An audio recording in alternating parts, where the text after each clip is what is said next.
አባቶቻችን ነቢያት ፈልገው ያገኙት እንዲወርድላቸው እንዲወለድላቸው ከአዳም ጀምሮ የተነሱ ቅዱሳን ሁሉ ይፈልጉት ነበር።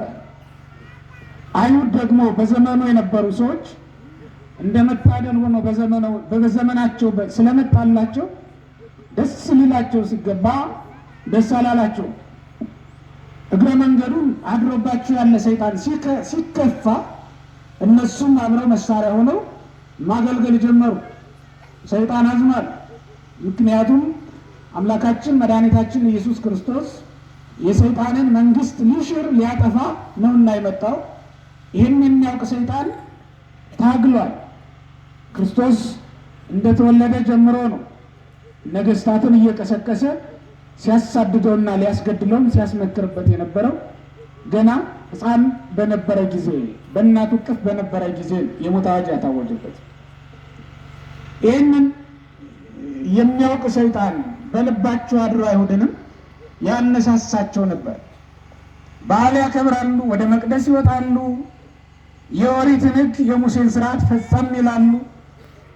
ነገር ግን ሙሴ ትንቢት የተናገረለትን ከወንድሞቻችሁ መካከል እንደኔ ያለ ነቢይ ያስነሳላችኋል ብሎ ሙሴ ትንቢት የተናገረለት እውነተኛው መሲህ ክርስቶስን ግን ይጠሉታል፣ ሊገድሉትም ይመክሩበታል።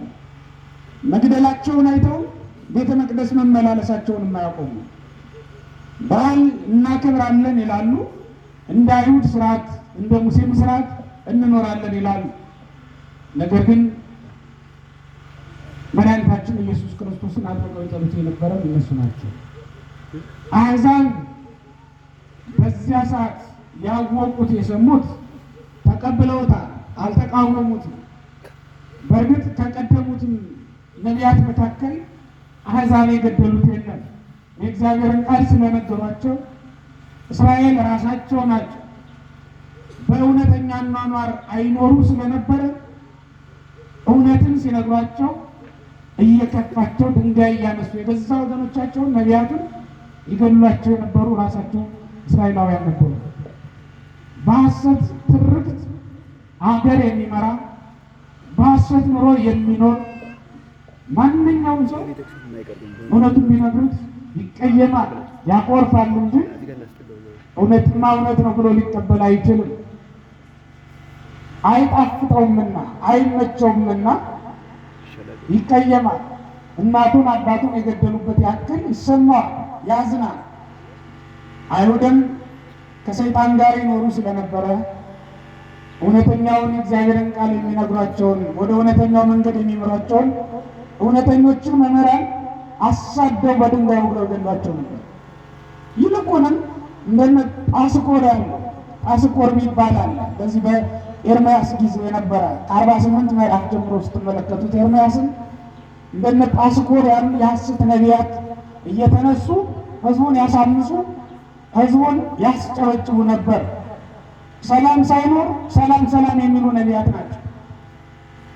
ኤርምያስ የሚላችሁን አትስሙ እያሉ የኤርምያስን ስብከት የሚያሳብሉ ናቸው። እነዚህ ሰዎች ህዝቡን እነሱ በሚመቻቸው መንገድ የሚመሩ የሚቀሰቅሱ ሰዎች ነው የነበሩት። እነዚያን ይቀበላል ህዝቡ። እግዚአብሔር የላካቸውን ነቢያት ደግሞ እግዚአብሔር እንዲህ ብሏል ብለው የሚናገሩትን አይቀበልም። የተወደዳችሁ እግዚአብሔር ቤተሰቦች በእውነት መኖር ካልጀመርን በወንጌል የሚሰበከውን ቃል አይጣፍጠንም፣ ይከብደናል። በእውነቴን ሰው ሊፈጽመው ሰው ሊያደርገው ይችላል ብሎ የሚጨነቅ ሰውን የሚበዛው አሁን ይህ ጴንጤ ሁሉ የሚጨነቀው ጾም አያስፈልግም ጸሎት አያስፈልግም ምን የሚለው በእውነት መኖር ስላልጀመረ ነው።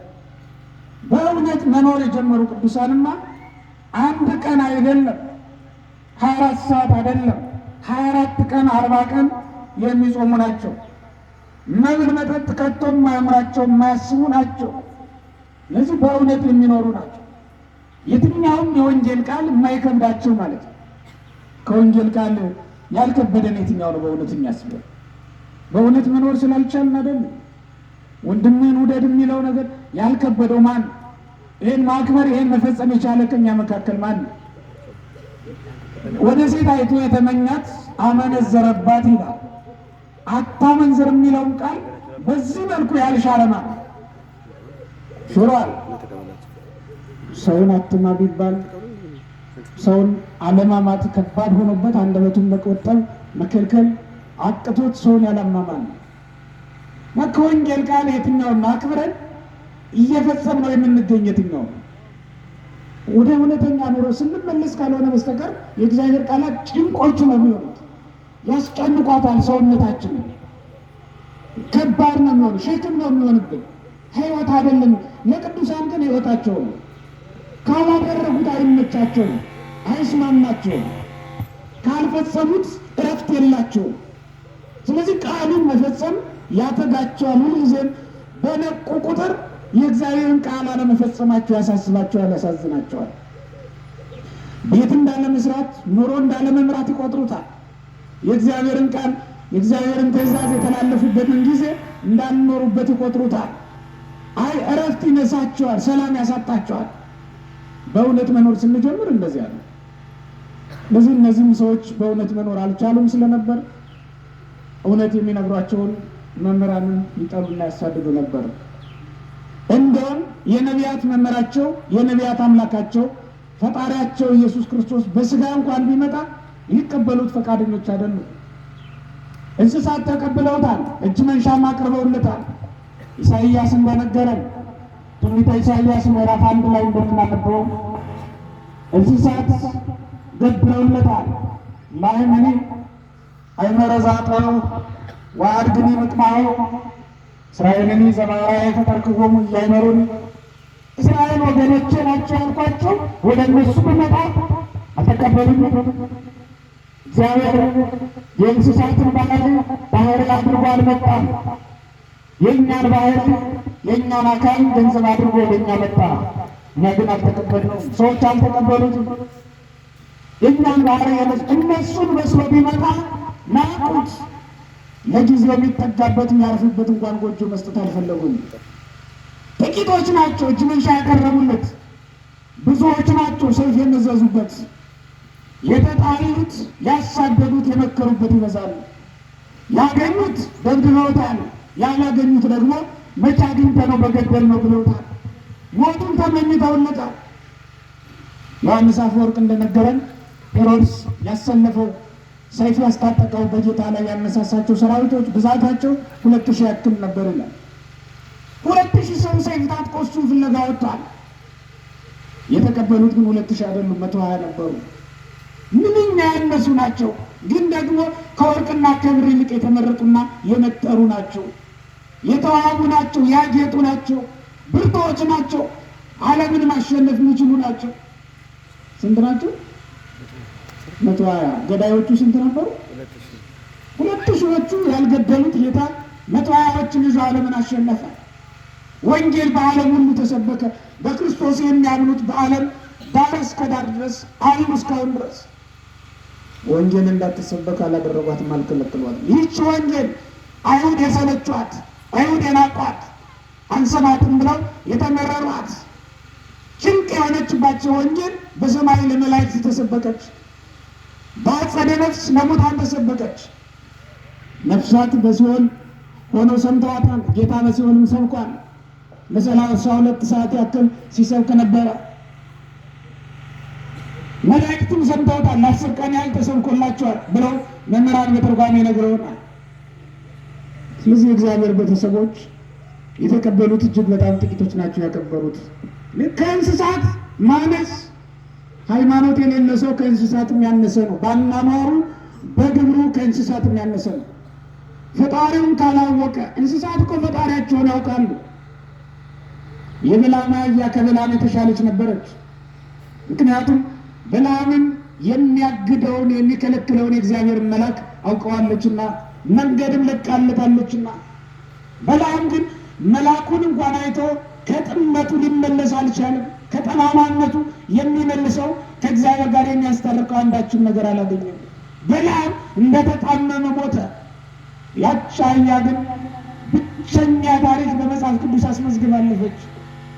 የእሷ ትልቅ ታሪክና የማትናገር አህያ አንድ ቀን ተናግራ ይኸው 3500 ዓመት ሙሉ እንተርክላታለን።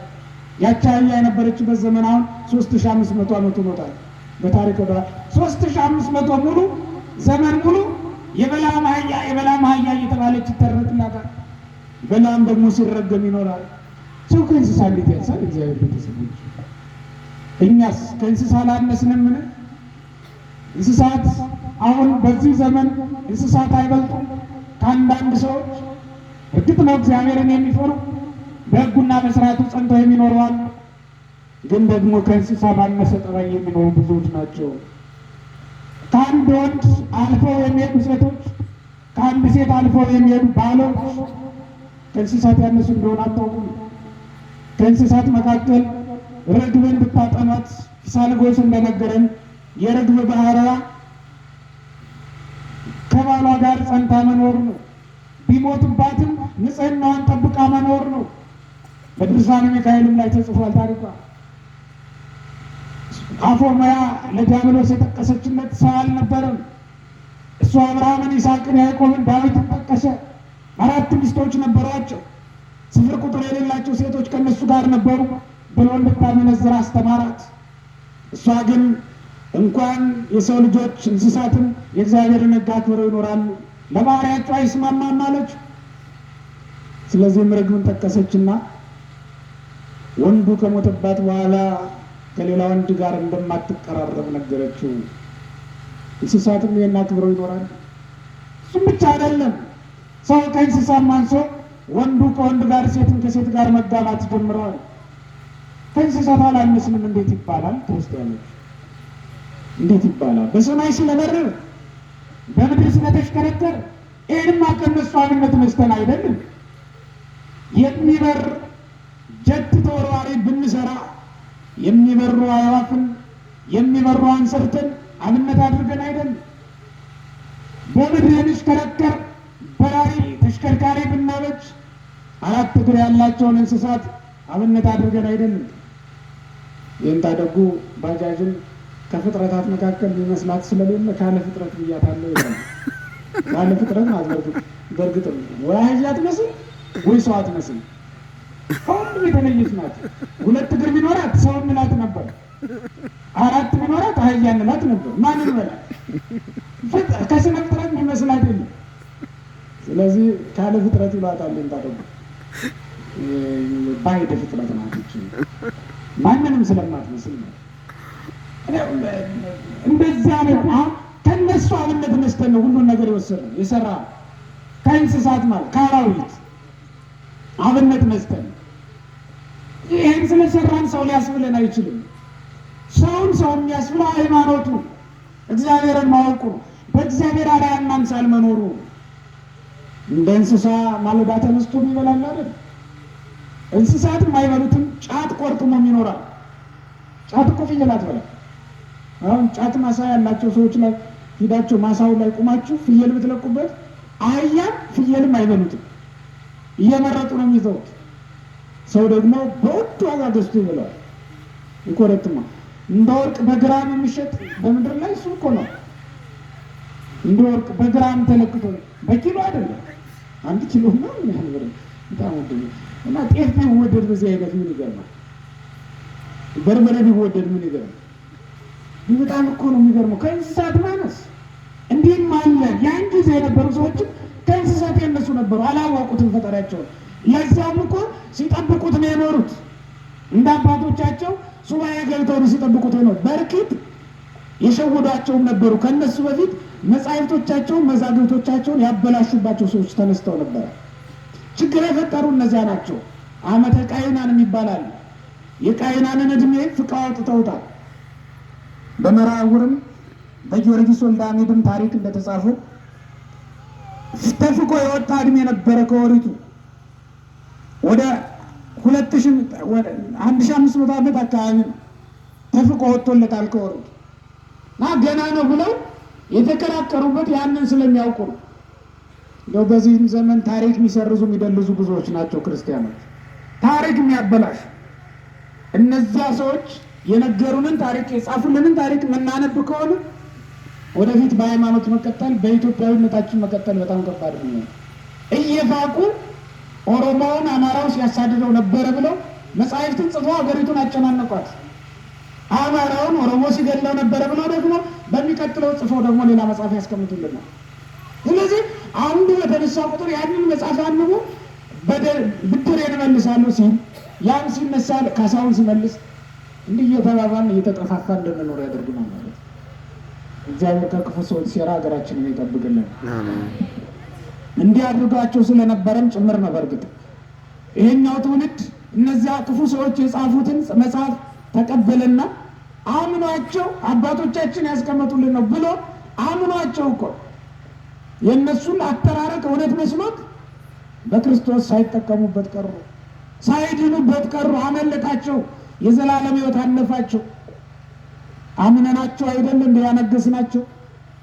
አምነናቸው አይደል እንደ የመረጥናቸው? የምንገዛላቸው የምንገብርላቸው? አምነናቸው አይደል እንደ ትምህርት ቤት ገብተን ተሰባስበን የምንማር? አምነናቸው እኮ ነው በከተማ ቦታ ሲሰጡን ቤት ስሩ ሲሉን የምንሰራው። ግን የሰራነውን ቤት ራሳቸው ቦምብ ወርውረው የሚያፈነዱብንና የሚፈጁን ከሆነ መሰብሰባችን ቤት መስራታችን ለምንድን ነው? ክርስቲያኖች አምነናቸው ነበር።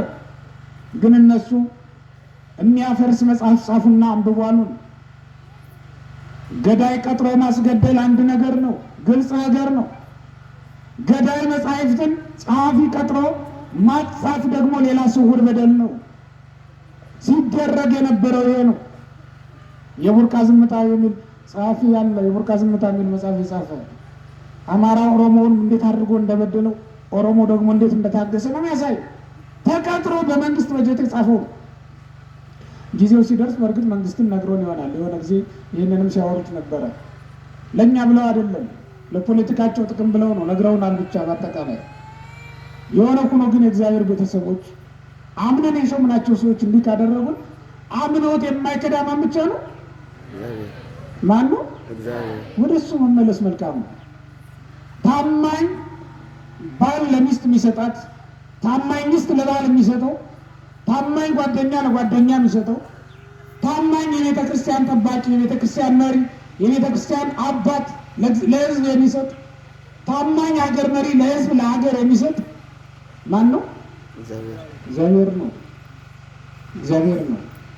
እስራኤላውያንን ጣዖት እያስመለኩ የእስራኤል ነገስታት እንዲማረኩ አደረጓቸው። በኋላ ግን ባቢሎንም ከወረዱ በኋላ እግዚአብሔር ሰርቶ አደረሰላቸው። ዘሩባቤልን በሃይማኖቱ የጸና በምግባሩ የቀና ዘሩባቤልን ሰርቶ አዘጋጀላቸው። እግዚአብሔር ሰው መስራት አይሳነውም። ክርስቲያኖች ተስፋ አትቁረጡ። አሁንም ማምን ሰው አለ አትበሉ። እግዚአብሔር መቼ ሰው እንደሚሰራ የት እንደሚሰራው አታውቁም። ሰው የሚሰራ ራሱ እግዚአብሔር ነው እና ሰርቶ ባቢሎን ውስጥ እኮ ነው የሰራው እግዚአብሔር ዘሩባቤልን። ያንን እግዚአብሔርን የሚወድ መጻሕፍትን የሚሰበስበው ከሱ በፊት የነበሩ እነ ኢዮስያስ መጽሐፍን ያቃጥሉ ነበሩ። የኤርምያስን መጽሐፍ በመቀስ እየቆረጠ ነው ራሱ በእጁ ንጉሱ በእሳት የጨመረውና ሞቀው፣ እሳት ላይ ጥሎ የኤርምያስን ትንቢት ሞቀው እያነደደ። እንዲህ አይነቶችን ነገስታት አሳልፎ መጽሐፍ ከየሀገሩ የሚሰበስቡ እነ ዘሩባቤልን አነገሰ። ዘሩባቤልን ስንመለከት ታሪኩን ከኢትዮጵያ ሳይቀር መጽሐፍ ላኩልኝ ብሎ የኦሪት መጽሐፍትን ሰብስቧቸው ነበር ይላል። እነ ዕዝራን አስነስቷል፣ ነቢያቱን። እግዚአብሔር ሰው መስራት አይሳነውም። ስንመለስ ታማኝ ሰው ይሰጣል። ምን ሰው አለ ባል የሚሆን? ምን ሰው አለ ሚስት የምትሆን? ምን ሰው አለ ጓደኛ የሚሆን? የሚሉ ብዙዎች ናቸው። ድሮ ሰውን ማመን ምን ብሎ ነው? ቀብሮ ነው። አሁን ደግሞ ሰውን ማመን ተፈራርሞ ነው ተብሏል። አሁን ሰውን ማመን ተፈራርሞ ነው። እንዴት ወረቀት ያስተማምነናል? እንዴት ልባችን ላይ መፈራረም ያቅተናል? እንዴት በህሊና መጋባት ያቅተናል? እንዴት በቀለበት ብቻ ይሆናል ትዳራችን? ቀለበቷ እንኳ ውልቃ ካያጥፋል ምን አስበሽ ነው የሚላት አይደል? ሲታጠብ አውልቆት ከረሳውማ አለቀለት። ማተቡን ቢረሳው እኮ ምንም አትለው። ቀለበቱን ቢረሳ ግን አለቀ። እንደዚያች ቤት አይገባም። የቱ ላይ ነው? ከማን ጋር ላይ ነው? ቀለበቱ ላይ ያለቁ ምን አስበህ ነው? ተርጉምልኝ። 10 ጥያቄ በአንድ ጊዜ ትጠይቀዋለች። ግን ማተሙን ቢሆን ማተምህን ጣልከው ደግሞ አንተ ደግሞ ብላ ምትታለገነ ታስረምጣለች። እንዴት በህሊና መጋባት ያቅተናል? እንዴት በልብ መተማመን ያቅተናል? እንዴት በዶሴ እንዴት ፍርድ ቤት ያስተማመነናል? ስጋውና ደግሞ ያላስተማመነን፣ ታቦቱ ያላስተማመን፣ ዳኛ ያልሆነንን ታቦቱ ፊት ተማመነን ተከተካከር ዳኛው ፊት ተማመን እንዴት ሊሆን ይችላል? እግዚአብሔር ቤተሰቦች ልባችንን ለእግዚአብሔር መስጠት ይገባናል። እንዲህ ካልሆነ አሁንም ከንቱ ፍለጋ ነው የሚሆነው። መልካሙን ዘመን እንፈልገዋለን እንጂ አናገኘው። ለዚህ እኮ ነው ጌታ ትፈልጉኛላችሁ ግን አታገኙኝም አለ። አሁንም ሱባኤ ይገባሉ፣ አሁንም ጸሎት ያደርሳሉ፣ አሁንም መስዋዕት ያቀርባሉ። የብሉይ ኪዳን መስዋዕቱ ይቀርብ የነበረው ምኩራብም የተሰራው ላሙ በጉ ይታረድ የነበረው ክርስቶስን ለማምጣት ነበረ። ይውረድልን፣ ይወለድልን፣ መዳን ያስፈልገናል ተብሎ ነበር ስርዓት የተሰራው። ያ የብሉይ ኪዳን ቁሳቁሱ በጠቅላላው ክርስቶስን የሚሰብክ ነበረ። ምጽአተ ክርስቶስን መጥቶ ሳለ እንዳልመጣ አድርገው አሁንም ተቀምጠዋል። መጥቶ ሳለ የእግዚአብሔር ቤተሰቦች የእግዚአብሔር ምሕረት አሁንም ለእኛ ተልካለች፣ ለእኛ ተሰጥታለች። እንዳልተሰጠችን አትቁጠሩት። ተሰጥታን ያልተጠቀምን ግን ብዙዎች ነው። አሁንም ንስሐ የምንገባበት ዕድሜ ተሰጥቶናል። ይህን ያላጡ ብዙዎች ናቸው። በጅምላ በአንድ ቀን ሳያስቡት ተጨፍጭፈው በአንድ መቃብር የተቀበሩ ብዙዎች ናቸው። እኛ ግን ዕድሜ ተሰጥቶን ይኸው የእነሱን ሞት እያየን በተለያዩ ሚዲያዎች ተቀምጠናል። መቼ ነው ንስሐ የምንገባ? ከእነሱ ሞት ተምረን መቼ ነው እኛ ለሞት እጅ ላለመስጠት ወደ እግዚአብሔር የምንመለሰው? መቼ? እጅ መስጠት ጥሩ ነው ክርስቲያኖች፣ ያው ዘመኑ የእጅ መስጠት ነው። አሁንም እጅ እንስጥ። ለማን? ለእግዚአብሔር። ለማን? ለእግዚአብሔር። የእግዚአብሔር ምሕረት ቀርባለች ወደ ደጃችን። ይህንን ካጣን ብንፈልግ ማናገኘው። አሁን መንግስተ ሰማያት እጃችን ላይ ናት፣ እጃችን ላይ ናት። ይህንን ግን ካልተቀበል ወደን ፈቅደን ንስሐ ካልገባን መንግስተ ሰማያት ከእጃችን ትወሰዳለች፣ ከጣታችን ትወድቃለች። ያን ጊዜ ብንፈልጋትም አናገኛትም። አሁን ነው መፈለግ፣ አሁን ነው እጅ መስጠት፣ አሁን ነው እጅ መስጠት። ሰው አንደርግራውንድ ውስጥ ሆኖ እጅ አልሰጥም ይላል። ይሄ በጣም ያሳዝናል። እንዴት ያለ ግብዝነት ነው! ሰው ፊቱ ላይ ሞት ቆሞ ደጁ ላይ በር እያንኳኳ አልፈልግም ይላል። አሁንም እኮ እኔ መንግስት የሚያሳየን የትግራይ ተራሮች ስር እየተወሸቁትን እንድታዩ አይደለም እየነገርኳቸው ያለሁት። አሁንም ቢሆን የኃጢአት ተራራ ላያችን ላይ ተከምሮብናል፣ ግን እጃችንን ያልሰጠን ብዙዎች ነን። አሁንም በሀገራችን ላይ በምድራችን ላይ ዕዳ ተጭኖባታል፣ ሞት መጥቶባታል፣ ቀሳፊ መልአክ ታዞባታል። አሁንም ግን እጅ ያልሰጠን ብዙዎች ነን። አሁንም ቤታችን ውስጥ ሁሉ ነገር እየጎደለ እያየ ነው። አሁንም ደሞዛችን በረከት አጥቶ ወር እስከ ወር አላደርስ ብሎ እየተቸገርን እያየን እግዚአብሔር በረከቱን እንዲሰጠን ወደ እግዚአብሔር የተመለስን ብዙዎች አይደለም። አስራት በኩራት አውጥተንለት የቀረውን ባርክልኝ ወር አላደርሰኝ ብሏል። አንተ እንዳወቅ ያልን ብዙዎች አይደለም። ማረታዎች ይበዛሉ። ማረታ ብዙ መሰብሰብ ልማዷ ነው። በተባረከ ነገር አታምንም። በተባረከ ነገር ብዙ መሸኘት፣ ብዙ መኖር እንደሚቻል አታስብ። ብዙ ማምጣት፣ ብዙ መስራት ነው። እግዚአብሔር ከባረከው ጥቂት ይበቃል ብላ አታስብ። ጌታ ግን ምን ይላል? ማረታ ለምን ትደክሚያለሽ? ጥቂት ይበቃል፣ አንድ ይበቃል ይላል። የሀገራችንን ሰው 50 ቢወልዱ 50 ነው ጉዱ። ችግራ ተችሏል። 50 ቢወልዱ እስኪ በሉ 50 ነው ጉዱ። ወኛ የሚፎክር እንዳይነት ከተባረከ አትፈሩ እንጂ ታውቁታላችሁ። ከተባረከ ይበቃል። እግዚአብሔር ከባረከው በቂ ነበር። አይ እግዚአብሔር ቤተሰቦች ወደ እግዚአብሔር መመለስ፣ እጅ መስጠት መልካም። አለበለዚያ ብንፈልገው ማናገኘው። ደጅ ተጠንተን ካልተመለስን ደጅ ጸንተን አንመለስም። ደጅ እየጠናን ነው። እግዚአብሔር አሁን እድል ሰጥቶ እንድንቆርብ እያመቻቸ ይኸው ዕድሜ ሰጠን እኮ። ከዚህ በላይ ደጅ ጽናት አለን? ሌሎቹ ያላገኙት ይኸው ጤና ሰጠን እኮ። ሰርተን አግኝተን መጽውተን መንግሥተ ሰማያትን አስራት በኩራት አውጥተን እንድንገባባት እድል ሰጠን። አግኝቼ መቼ በሰጠው መቼ በመጸወት እንዳለ እድል ሰጠን። ስራ ሰጠን ከሌሎቹ ለይቶ። ሌሎቹ ስራ አጥተው የሚበሉት አጥተው መጠጊያ አጥተው እየተቸገሩ ቤት ሰጠን። እንግዳ በሆነ አላሳደርከኝም የሚለው ቃል ሳንፈጽመው እንዳይቀርብን እንዳይታጎልብን ብሎ እንጀራ ሰጠን። ብራብ አላበላችሁኝም ተብሎ ከሚፈረድባችሁ እንዳንዱ እድል እየሰጠን ነው። እድል እየሰጠን ነው። ስለዚህ እግዚአብሔር ቤተሰቦች አሁን እግዚአብሔር ደጅ እየጸናን ነው እንድንመለስ እየጠየቀን። መምህራንን አላሳጣን። ይህንንም እኮ የምናጣበት ጊዜ አለ። እንዲያውም ወደፊት ፈልገን የማናገኘው ምን እንደሆነ ታውቃላችሁ? እውነተኛውን ቃል የሚነግሩን መምህራንን ነው የማናገኘው። እውነተኛውን ቃል የሚሰብኩ መምህራን አሁን እየተጠሉ ነው። የመጨረሻው ዘመን ላይ ሕዝቡን የእውነትን ቃል መስማት የማይወዱ ይሆናሉ፣ መምህራኑም የእውነትን ቃል የማይናገሩ ይሆናሉ ይላል። ለስሙ መምህራን ናቸው፣ የእውነትን ቃል ግን አይናገሩም። ለስሙ ምዕመናን ናቸው፣ የእውነትን ቃል ግን አይሰሙም።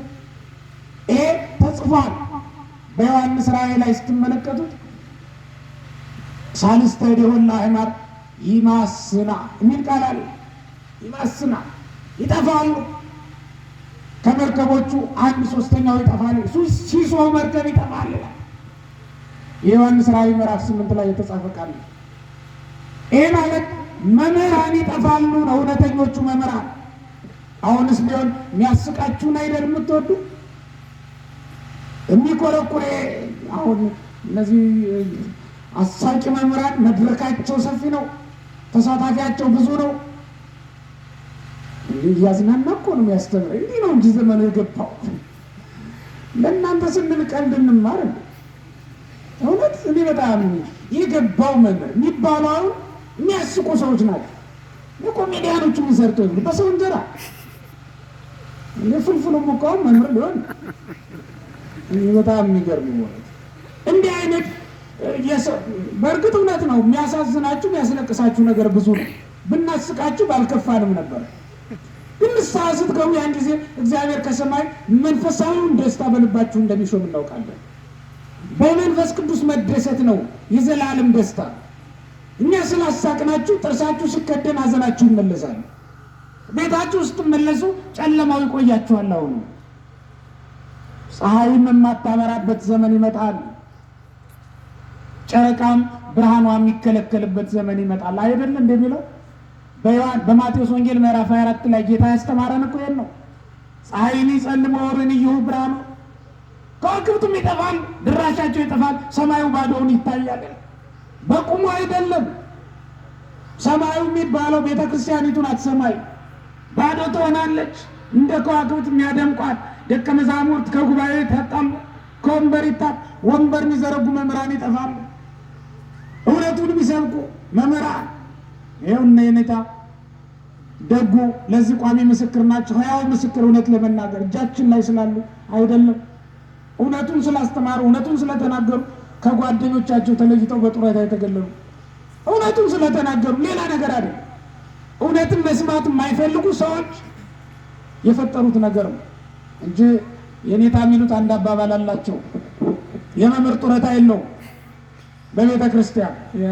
ዘመናዊ በቤተ ክርስቲያን የመምህር ጡረታ የለውም። ለምን ከተባለ ይላሉ የኔታ መምህራን የሚሰሩበትን ዘመን ይማሩበታል፣ የሚያርፉበትን ዘመን ያስተምሩበታል። እንዲያውም እንዲህ ሲሆኑማ ቀለሙ ይዋሃዳቸዋል።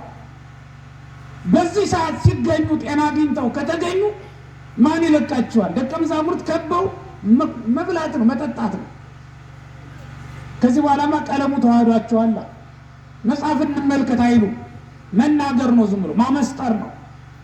ጸሎትም ይጸልያሉ። ከዚህ በኋላ ልባቸው አይባክንም። ከሰማይም ምስጢር ይጨመርላቸዋል፣ ኃይለ ቃል ይጨመርላቸዋል። ግን እውነቱን መስማት የማይፈልጉ ጆሮአቸውን የሚያሳክካቸው ሹማምንቶች አውጥተው ገፍተው ይጥሏቸዋል። ህዝቡም እንደዚያው ነው። በለው ግፋው፣ የሚያስቁንን አምጣልን ባይ ነው። ትፈልጉኛላችሁ አታገኙኝም ማለት እኮ ይሄ ነው። እውነተኛውን ሃይማኖት እውነተኛውን ትምህርት መፈለግ ፈልገንም ማናገኝበት ጊዜ አለ። ጎጃም በዚህ የታደለ ነው። ይሄ ሰሜኑ ህዝብ በዚህ የታደለ ነው። እውነተኞች መምህራን አሉ፣ ጉባኤው አሉ፣ ምስጢር ያደላደሉ አሉ። መስማት ግን ይገባል። ክርስቲያኖች መስማት ይገባል፣ መማር ይገባል፣ መቀበል ይገባል። ቃሉን በሚገባ ታሪካችሁን ሃይማኖታችሁን መጠየቅ ማወቅ ይገባል። የማታገኙት ወደፊት እሱን ነው፣ ሌላውን ታገኙታላችሁ። አገራችንም ሌላውም ዓለም ወደፊት ሀብታም ነው የሚሆነው። እንጀራ ሞልቷል። ሌላው ዓለም ላይ ስትሄዱ እንጀራ መደፋት ነው እየወጣ ጋር ቆሻሻ ማጠራቀሚያ ሁሉ እንጀራ ነው። በሌላው ሀገር ዳቦ ነው ትልቁ ቆሻሻ። የቆሻሻ ገንዳዎች የሚሞላችሁ ዳቦ ነው፣ እንጀራ ነው። እኛ ሀገር ላይ ነው ገና እንጀራ ጥያቄ ያልተመለሰው። እኛ ሀገርም አሁን ነው፣ ጥቂት ጊዜ ነው የሚቀረው። ይህ ይመለሳል። የማትችሉት የማይመለሰው የቃለ እግዚአብሔር ጥማታችን፣ የቃለ እግዚአብሔር ረሃባችን ነው። አብይ ረሃብ የተባለው እሱ ነው። ክርስቲያኖች ወደፊት ይመጣል የሚባለው ዘመኑ እያለቀ ሲመጣ ከባዱ ረሃብ የእግዚአብሔር ቃል መታጣት ነው። ደመናዎቹ ዝናም የሌለባቸው ስለሚሆኑ፣ ምንጮቹ ደረቅ ስለሚሆኑ፣ የእግዚአብሔር ቃል የሌለባቸው ስለሚሆኑ ያን ጊዜ ወየውልን። አሶች ይሞታሉ አይደል የሚለው? ባህር ውስጥ ሆነው አሶች ይሞታሉ። ባህር ውስጥ ሆነው መሞት አለ። የእግዚአብሔርን ቃል እየሰሙ መጽሐፍ ቅዱስ ተንተርሶ እያደሩ መሞት አለ። መጽሐፍ ቅዱስ ተንተርሶ ትልቅ የጸሎት መጽሐፍ ያነግታሉ። ንስሐ መግባትና ስጋውን ደሙን ተቀበሉ ሲባሉ ግን እምቢ ይላሉ፣ ያንገራግራሉ። ክርስቲያኖች እንደ ክርስቲያን ኖረን እንደ ክርስቲያን ልንሞት ይገባናል። አለበለዚያ ብንሻው ብንፈልገው ብንመረምረው ማናገኝበት ዘመን ይመጣል። አብያተ ክርስቲያናትን የሚያቃጥሉ ክርስቲያኖች የሚያፈልሱ የሚያሳድዱ እውነተኛ መምህራንንም ካሉበት እየገቡ የሚያጠፉ በጣም ብዙዎች ናቸው። በጎ እየመሰላቸው ለዛው ጥሩ የሰራን እየመሰላቸው የሚተባበሩም ከኛ ወገንም ይኖራል። እንዲህ የሆነ ሲሄድ ሽተነው ፈልገነው የማናገኘው ነገር እጅግ እየበዛ ይመጣል። ያን እንዳይሆን አስቀድሞ እጃችን ላይ ያለውን ነገር መጠበቅ፣ ራሳችንንም ለእግዚአብሔር አደራ መስጠት ይገባናል። ያንን የእሳት ባህር እንዳላይ አደራ ድረሽልን ድንግል ስምሽን ስጠራ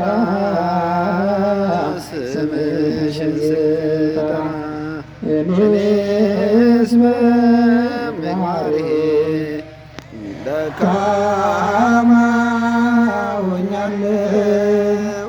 እኔስ በመማሬ ደካማ ሆኛለሁ። እዘኝልኝ ድንግል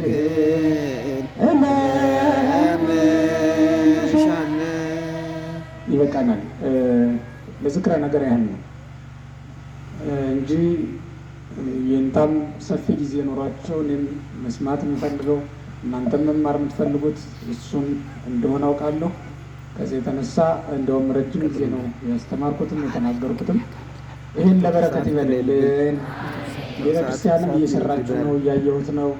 ኪዳነ ምሕረት እንደው ተሻጋሪ ስራ እንስራ። እውነት ለመናገር ይህን የተሰራው ቅርብ ጊዜ ነው። በእርግጥ ስለጠበበ ለማስፋት ይሆናል። የሆነ ሆኖ ግን ዘላቂ የሆነ ስራ መስራት መልካም ነው። ይህ ላሊበላ 1000 ዓመት ሆኖታል።